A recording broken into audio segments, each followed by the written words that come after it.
So without further ado, I'd like to introduce Chris Jennewein. And I just have a brief introduction of Chris, and then Chris can kind of talk about, but Chris has been a real friend to prevention over the years. He has more than 35 years experience in online media. Prior to starting the Times of San Diego, he was associate editorial director for Patch.com in Southern California and president of San Diego News Network. So I'd like to introduce Chris Jennewein. Hi, everyone, and it's great to be talking about something I feel strongly about, which is making sure that different voices get their information out through the op-ed process. I've worked with Joe and others who are on this this presentation over the years. Over the last decade, as I've run Times of San Diego, I have published one op-ed daily. And over that time, that's a lot of op-eds. I've drawn some conclusions about what works, what doesn't work. And what I'm going to do is share 7 tips. I have one slide, but what I'm going to do is talk about each tip and then flip to Times of San Diego and give you some examples of what I mean by these different tips. So let me start with the slide. I'm going to share a screen. Let's see, select the window. Hang on just a second. Sure.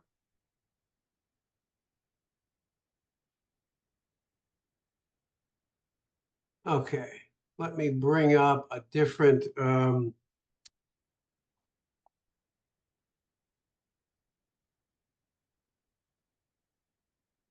on just a second.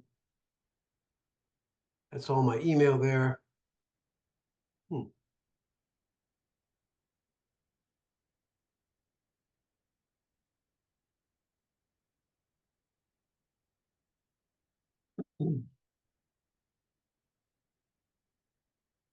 Bear with me here for just a second. Take your time. It worked when I tested it earlier today. That's always the case.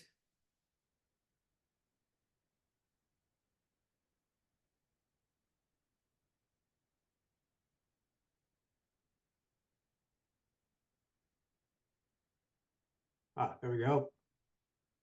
Can you see a slide now? Yes, it Great, is. okay. Okay, there we go. Okay, this will look better in just a second. Looks So, first thing I want to talk about, 7 tips here. The first thing is what journalists call an angle. In producing an effective op-ed, it has to be more than just the information. It has to be a unique approach to the information. And let me show you that by flipping to another screen here. So you should now see the Times of San Diego homepage. Yes. And I'm going to go to our opinion section and scroll down. So here's what I mean about an angle. And this is one I thought would work particularly well for this group. Naloxone can't be our only solution to a growing drug overdose problem. The point that this op-ed is making is that there are, first of all, other drugs, but there also have to be comprehensive approaches to mental illness and to drug addiction. But by focusing on the idea that you can't have just one solution, that's an angle, that's an approach. Much more interesting to the reader than if you'd focused it all on, we need to have multiple strategies. Start with one thing that makes a reader pay attention and look, and it goes very well from that. Another one I wanted to show you a little bit farther down here. This is from a congregational rabbi. There'd been a lot of criticism about Justice Alito's comments about godliness. Now here's somebody who is a religious person who's talking about how there's a point there.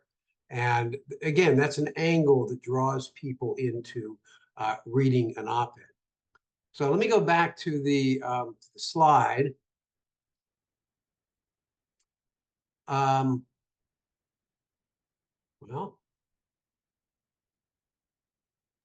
Let's just use, we can look at it this way. Don't know why the slideshow suddenly stopped working. Okay, anyway, give me a second.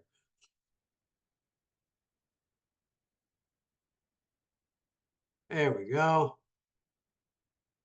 The next thing is to figure out a short, engaging lead paragraph.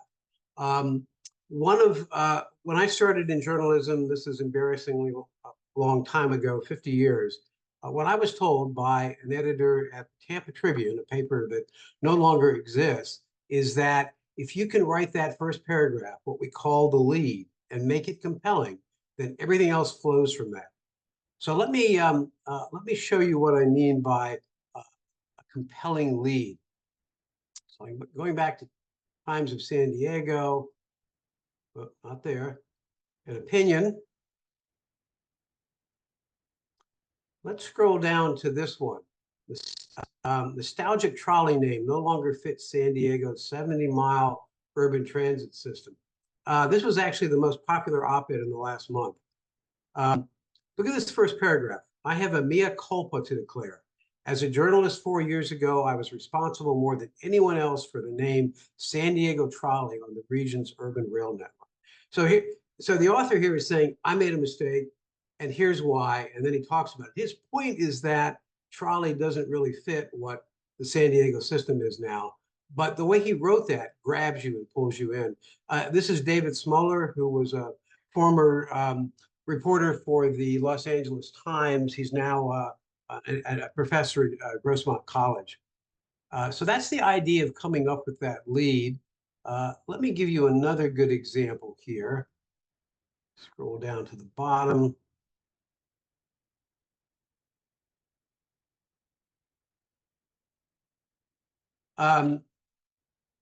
This one here by a trial attorney.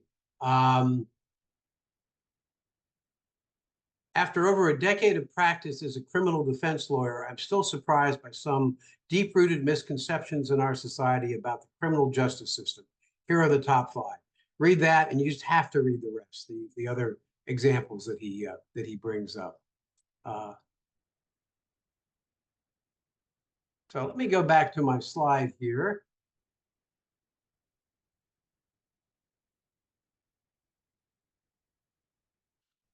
Hang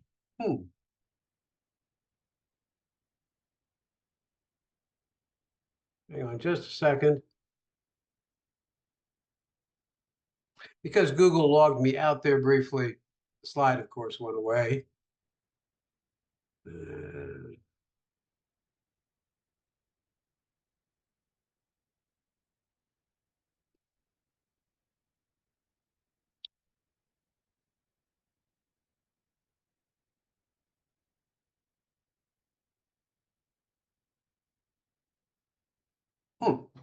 Hang on just a second.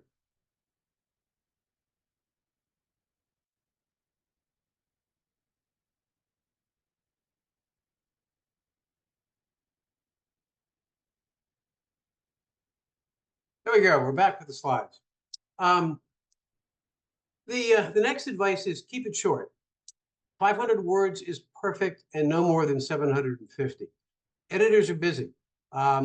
A 500-word op-ed is very easy to format and edit and to read over multiple times and check. As it gets longer, the editor has to devote more time. So if it's, let's say, a 1,500-word op-ed and you send it in, it's not going to get a lot of attention. It may sit in an inbox for weeks before someone looks at it, if in fact they do. So keep it short. And keep the paragraphs short. When I was in high school, I was taught write a topic sentence, then write 2 or 3 sentences, backing up the topic sentence, then write a conclusion. Don't do that. Make every paragraph 1 to 3 sentences. Each paragraph can have a simple thought, but you don't need to introduce the thought and you don't need to conclude it. You just need to state the thought. So keep it short. Look at the way that columns are shown in newspapers and online, and you get a good idea for how short these are.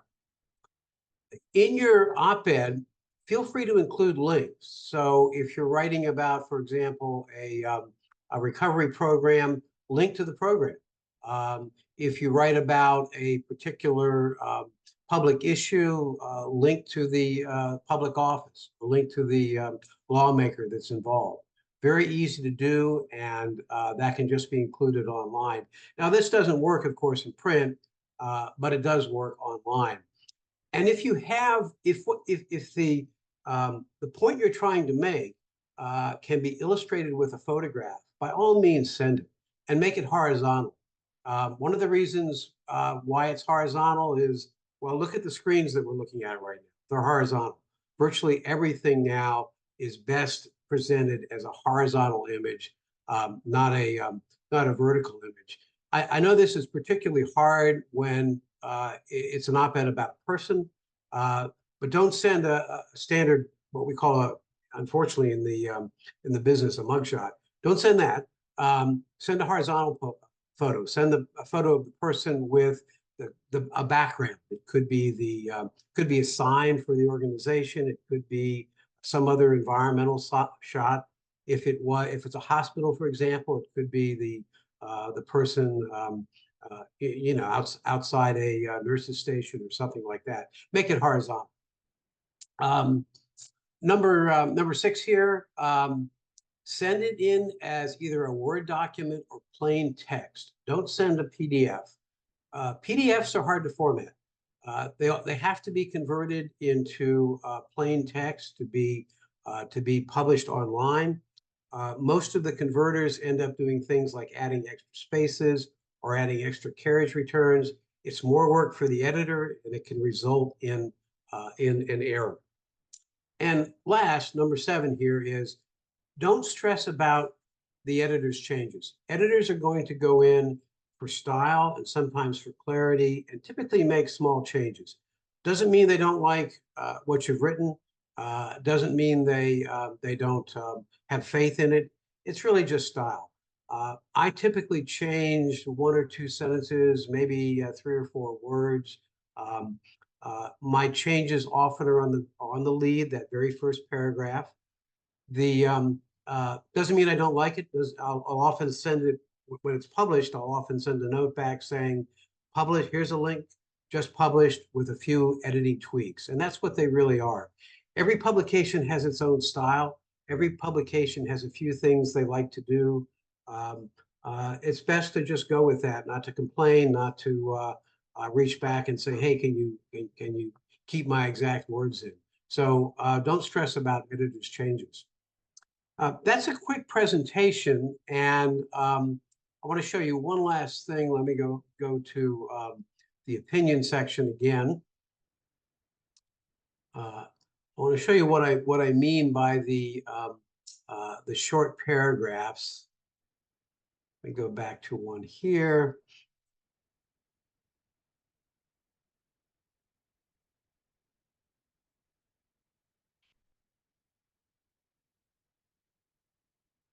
This particular one, if you want to look at someone who writes an excellent, all-around, hardly ever have to change anything op-ed, it's Dan Walters, who has worked for newspapers throughout California over the years. He's now working for Cal Matters, which is a site that I often that I share content with. If you look at his paragraphs here, they're all short and to the point.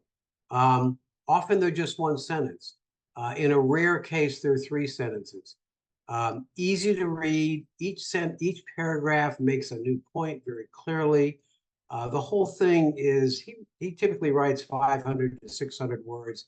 Occasionally he'll go longer, but it is, as we editors say, so clean that it's never any problem. And he always ends, if I had to put an 8th tip, he always ends with a nice, clear summation of the point he's trying to make. In this case, Thursday's Supreme Court decision may give liberals a pathway in some instances to knock hostile measures off the ballot. And so he sums it up. So let me end the share here. And sorry for those little glitches. Worked perfectly this morning before I logged on, but there you have it. 7 tips with a possible 8th. Yeah, it's very, very helpful, Chris. And I do want to open it up for questions.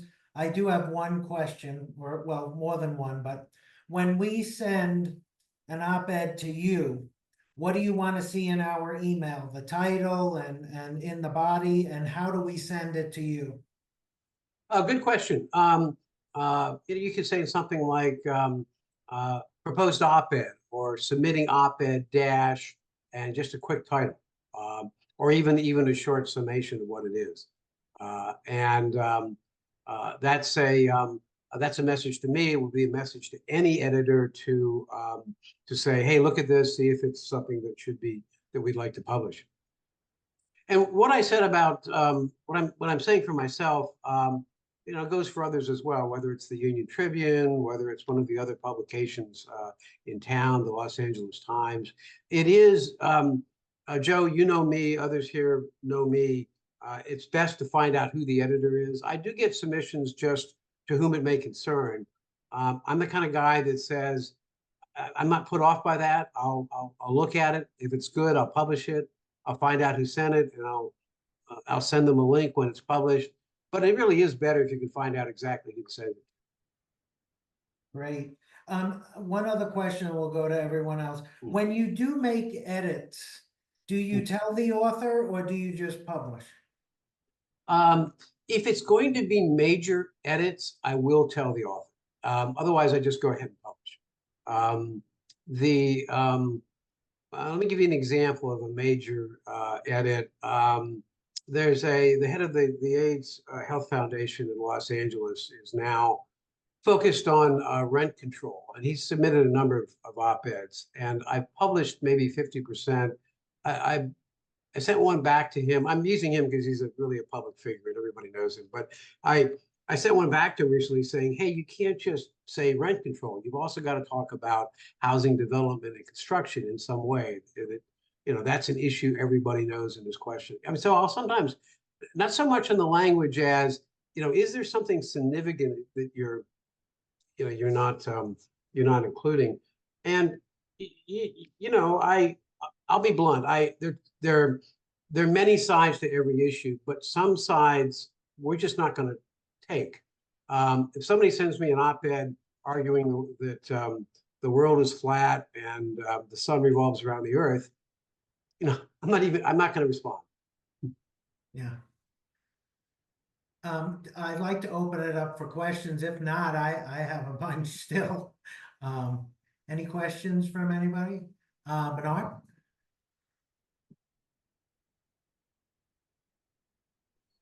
Sorry about that. My computer was acting slowly to unmute. First of all, thank you for doing this training, Chris. I really, really appreciate it. Just a quick question related to submissions and exclusivity. I know one of the issues that especially larger publications present is that they want exclusivity on the op-ed. And they don't want you sharing it around, but we're media advocates, so we want the information to go as far as it can. What's your advice on submissions and exclusivity? I personally, I'm opposed to exclusivity. What I've learned in the startups I've been engaged in and in print years ago is that audiences don't really overlap. So an exclusive op-ed in, say, one publication just means a large part of the audience isn't hearing that point of view. So many online publications feel that same way. They'll say, fine. And sometimes they'll say, oh, just include an italic note that it first appeared in my publication. But a way around all of this is just to rewrite it. In other words, if you have a different title, if you change the first paragraph, maybe a few other paragraphs, there's nothing to prevent you from sending it to multiple publications. In other words, you can make what you submitted to publication A can be in the exact wording with that exact headline can be exclusive, but change it a little bit, update it a little bit, send it to publication B. There's nothing wrong with that. Thank you. That's great advice. That's actually the first time I've heard that, and I've been in the business a long time. Not from the print standpoint, but from the broadcast standpoint. That really makes a lot of sense, and it would create a unique piece for each individual agency. Yeah, that's what I would do. And you know, to be honest, editors are so busy, nobody's going to be watching to see if that initial exclusive piece, you know, changed is in some other publication or online.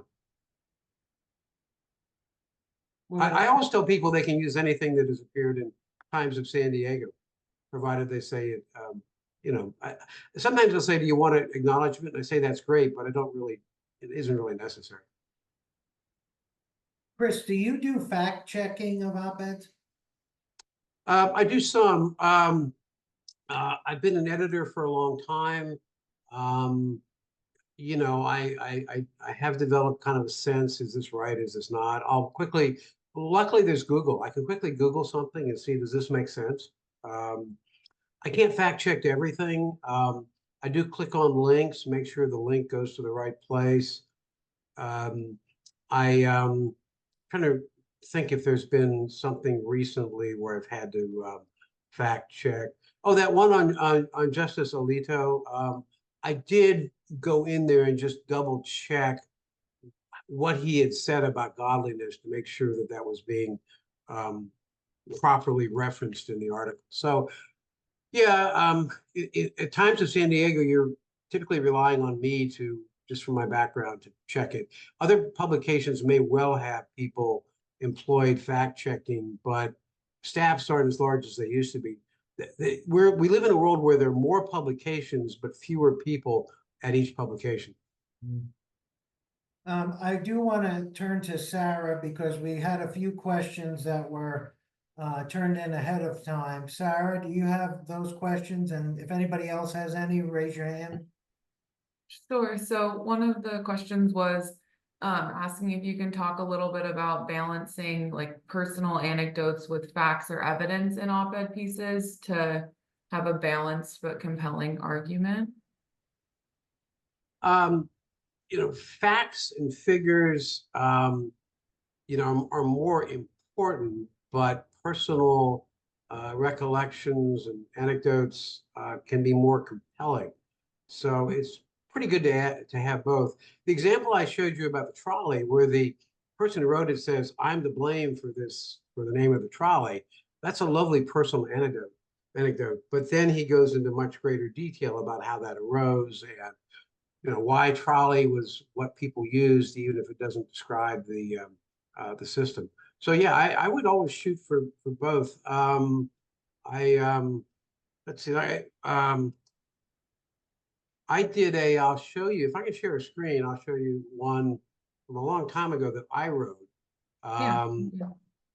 Let's see here, let's go here.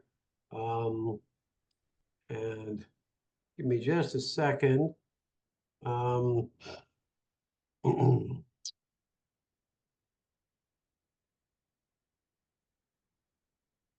Just a moment here.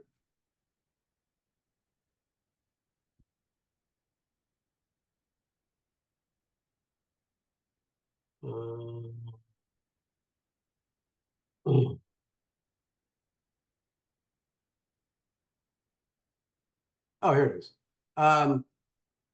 Apologies if some of my political feelings are showing here, but I was writing here about the Army bases being renamed, and in here, this is from a long time ago. So if you can see this here, my wife and I used to walk our dog on Cheatham Hill in the Kennesaw Mountain National Battlefield Park outside Atlanta. It was on this hill that Confederate troops achieved a rare tactical victory over Sherman's army, and so on and so forth. So what I tried to bring in here was, this is not just history. You can live this history. You can see what it meant. I don't know if that makes the point, but this was an idea. I mean, this was a big issue back in 2020. When you're walking on the hill and you see these monuments and you think of the horrible things that happened, it sort of brings it home.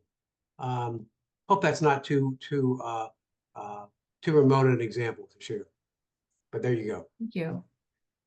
Then there's one more, I'm not sure if you touched on this already, but how do you recommend handling feedback or criticisms on your op-eds, especially if it's negative or challenging?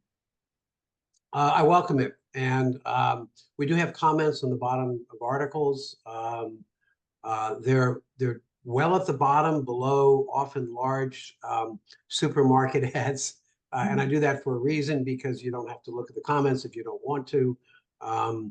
I get lots of angry comments about what appears in Times of San Diego. I welcome them. That comes with the territory. I don't typically respond unless if somebody finds an actual factual problem. I will respond and I'll make a correction, but usually usually they're taking issue with the point made. Usually they're taking issue with the person who wrote it. Oh, that's one of the things that one rule that I have, but I think is good practice, even if it isn't a rule, is if you're responding to another op-ed, respond to the issue, not to the writer. Don't take issue with Joe Smith. Joe Smith is all wrong about this, about whether we should increase the stormwater tax. Make it here. We don't need a new tax to prevent stormwater problems. So don't focus on the person, focus on the issue. Chris, have you ever had to remove an op-ed because of criticism? No, never. Wow. And that's after roughly 3,600 op-eds published. Wow. And I do like the comment session. We have written some, and some of those comments haven't been so nice, and some of them have. And I do appreciate the grocery ads in between sometimes. Chris, most of us work with substance use prevention, and I know the fentanyl issue gets a lot of attention, and I am fearful that people are getting fentanyl burnout in the news. Do you see that happening, or how do we put out these articles? I hate to say it, with a fresh perspective. I think in this particular issue, the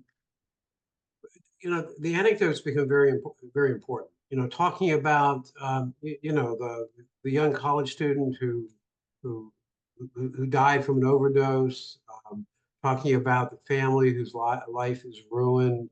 Talking about the I think in many cases focusing on the fact that it's just a mistake.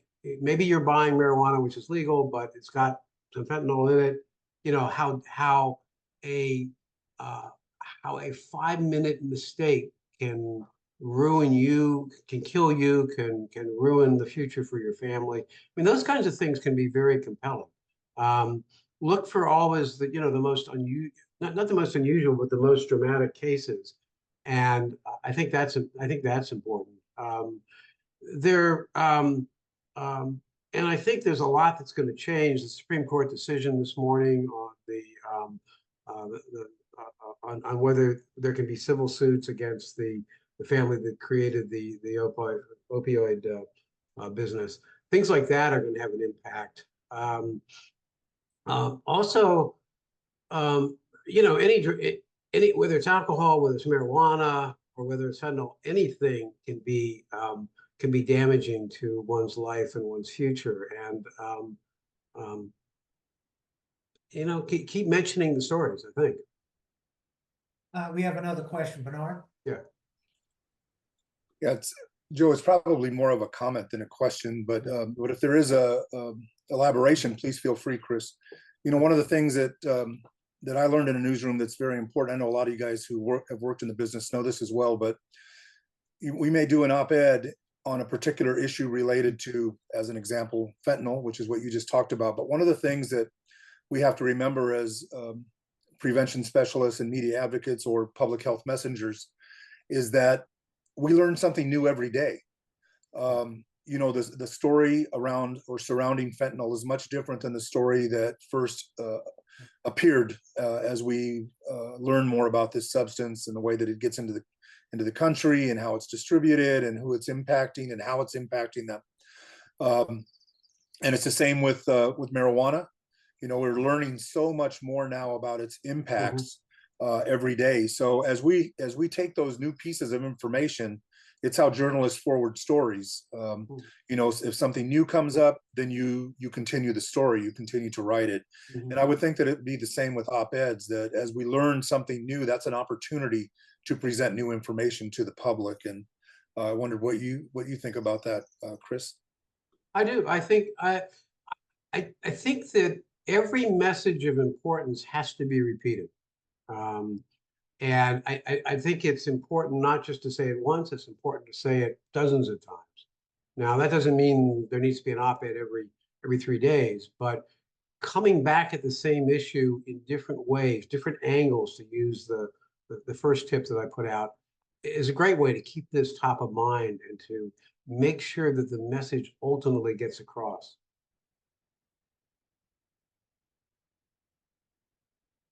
Joe, I think you're muted. Sorry about that. When we submit an article, when can we expect it to be published or denied? Depending upon the article and depending upon what else is going on, it can be, you know, anywhere from a day or two to maybe over a week. I tell everyone, including people in the public relations world, if you've got something really important and you don't see it, bug me.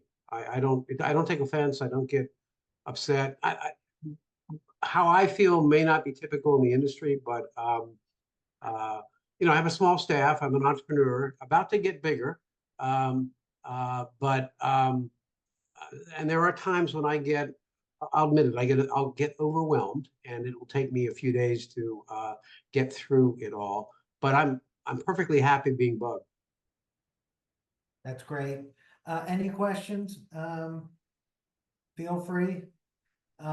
You just mentioned, Chris, about the future of the Times of San Diego. Can you tell us a little bit about your partnership with Newswell? Yes. Times of San Diego is the first partner of Newswell, which is a nonprofit affiliated with Arizona State University and the Walter Cronkite School of Journalism. It promises to provide much greater funding for Times of San Diego. We have been for profit. We're now a nonprofit. We'll still have advertising because that's an intelligent way to help fund the news business, but we'll be getting philanthropic contributions that can be quite significant. We're also going to be tapping the next generation of journalists from the Walter Cronkite School. For me, it's also a way to ensure that what I've built over the last decade continues. I don't know if you can see my gray hair, but I'm turning 70 in August, and I want to make sure that what I've built continues for the long run. So you can expect to see more content, more comprehensive coverage. We'll still be doing op-eds. I'll probably be writing less because as a nonprofit, I have to be careful that I don't take a political position. But people contributing can take political positions. And so look for more coverage and more staffing at Times of San Diego. Chris, what's your stance on AI-generated articles? We've experimented a bit. They're not very good. Issues come up. I remember one recently, there was a fire in Santee, and an AI-generated version that one of our providers used said, "Oh, it was near one of the golf courses in the area." Well, it wasn't. It wasn't anywhere near it. So the AI didn't realize that near in a human context doesn't mean 5 miles. It means you know, under a mile probably, or half a mile. Anyway, I hold out hope for AI copy editing, because one of the big problems with small staffs in journalism is, how do you copy it? And to have an AI that looks it over, suggests ideas, checks facts, that's great. but I still think you need the human to initiate it. Yeah. Bernard? Just a quick question, Chris. How does your how does the format of your publication differ from, say, the Voice of San Diego, which also, has had at the time a very innovative approach to news dissemination? The biggest difference is story volume. Voice of San Diego does a great job on watchdog and investigative pieces. They typically publish anywhere from 1 to 3 articles a day. They tend to be long. They tend to be very comprehensive. Our approach is to cover the San Diego metropolitan area comprehensively. My goal right now is 20 articles a day. I've been talking with Newswell about getting up to 40 articles a day. Why do numbers matter? It matters because this is a vast community, and there's so many different things that affect people. And the more you cover, the more people you inform. I think that's critical. And so what Voice of San Diego does is great. What we do is different, and I think it's important also. In some ways, what we do is sort of what old-fashioned newspapers did. If you go grab a newspaper from, say, the 1950s, you'll see a lot of short articles covering a wide range of things. It's problematic to do that in print anymore because of cost, because of distribution issues, and because people don't read print.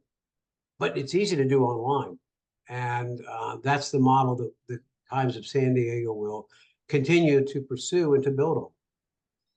Yeah. Hey, Joe, I had one more question that didn't pertain to the last one, but just as long as it's on my mind. You talked about the photos being in landscape as opposed to portrait mode, but I don't know how much of a presence, and I should know how much of a presence you have on social media, but for platforms such as Instagram, they prefer the portrait mode versus landscape. So Yes. should we submit both types if we're going to include a photo so that you can use it on your mobile social media platforms? Well, one thing that we do is we try to look for horizontals that have the main content near the middle. So what happens, and that's for several reasons. One, our newsletters and our format on the homepage often has a slightly squarish photos, and if the main subject is in the middle or whatever it might be, whether it's a car crash, whether it's an airplane, whether it's a person, that works out fine. The systems automatically crop it. We do send photos to Instagram, and they get cropped properly. But horizontal is perfect for Facebook and for Twitter, or X rather. Now, it's Instagram is problematic because you're sharing photos, but there are no links from Instagram, so it doesn't really help our traffic. We share it nonetheless. That's the way they are. But a horizontal photo, for example, if you look at how I appear right now, if it's cropped to square, it's fine. Do you have any tools to drive traffic to your website? Do you use any? We use a wide variety of tools. We do a lot of SEO, but it's automatic. Everything is handled. Our stories are very straightforward, and that helps with SEO. We share our content with Microsoft Start, with Google News, with Newsbreak, and with Patch. All those things drive traffic. Typically, an article we post gets into Google News in minutes, and that can be very significant. We also send out, every article also goes out on X, Instagram, and Facebook. Chris, do you ever attend events in an op-ed? Like, if we did an overdose awareness event and we submitted, would you attend and then do a follow-up article, or what would that look like? Sometimes it's going to get easier as we staff up. I try to do one event personally a week. It hasn't happened this week because I'm involved in Newswell transition work. But usually I do. I try to pick a high profile um, press conference. I try to get there early and walk around and talk to people, shake hands, hand out cards. It's marketing Well, as put much as this on anything your else. calendar, August Sure. 29th is overdose awareness Okay. at the county building. Marla's on, maybe Marla and Bernard coordinates the media. Sure. You know, it's an event that really gets a lot of attention thanks to Bernard Okay. and Marla. Marla Kincaid is with the Substance Use and Overdose Prevention Task Force. Marla, Chris, and Marla, can you tell us a little bit about the event? So it's a national awareness event on August 31st, although it falls on a Saturday this year and a holiday weekend. And so we're going to recognize the day on Thursday, August 29th. The press conference is at 9 a.m., although we will be set up and ready to go for live shots at 7 a.m. And the purpose of it is we place purple flags in the lawn at the CAC, identifying every life lost to an overdose last year. And when you see all those flags waving, it is a very powerful visual that every flag represents a life lost. We bring in family members to humanize those flags and tell their stories. Our district attorney, Summer Stephan, will be a presenter. In the past, we've had Dr. Wilma Wooten, although she has retired, so the county is finding somebody. So, but most importantly, not just the dignitaries, it's the families and the community members that lost, that we want to really elevate their voice. Okay, sure. Yeah, we'll cover that. Absolutely. Please, please Nice to meet you give us in a point. person, Chris. I've been working with you for years. I don't think we never actually met, did we? I think we, it was probably before COVID, but that was, before COVID seems like an eon ago. I know it does. Well, if anybody has any, Bernard, you got another question? Yeah, I have another question. Thanks, Joe. First of all, thanks, Chris, for stating that you would cover the overdose day, Remembrance Day, because that's a very important event. I'm on your Times of San Diego website right now. It's very thorough, very comprehensive, but there's one thing that I don't see, and I wonder if you have plans in the future to accommodate it, and that's video. One of the things that we all do is host events, and we most of us now videotape those events with with our cell phones, which are pretty capable in this day and age. Sure. And I wonder if the Times of San Diego has the capacity, or will be moving toward having the capacity to accommodate appropriate video. By appropriate, I mean the right time with the right quality, and to enhance stories, or to even be the story. Sure. Let me show you. Let me show you how. Let me share a screen here again. There we go. Video can be very time consuming when you edit it. But what we found is we do video for important stories. For example, we've done video on some of the Olympic trials that involve San Diegans. But the most effective thing we've found is whenever it's already on Twitter or Facebook or YouTube, we just go in and embed it. So this issue here, let me just run this for a second. So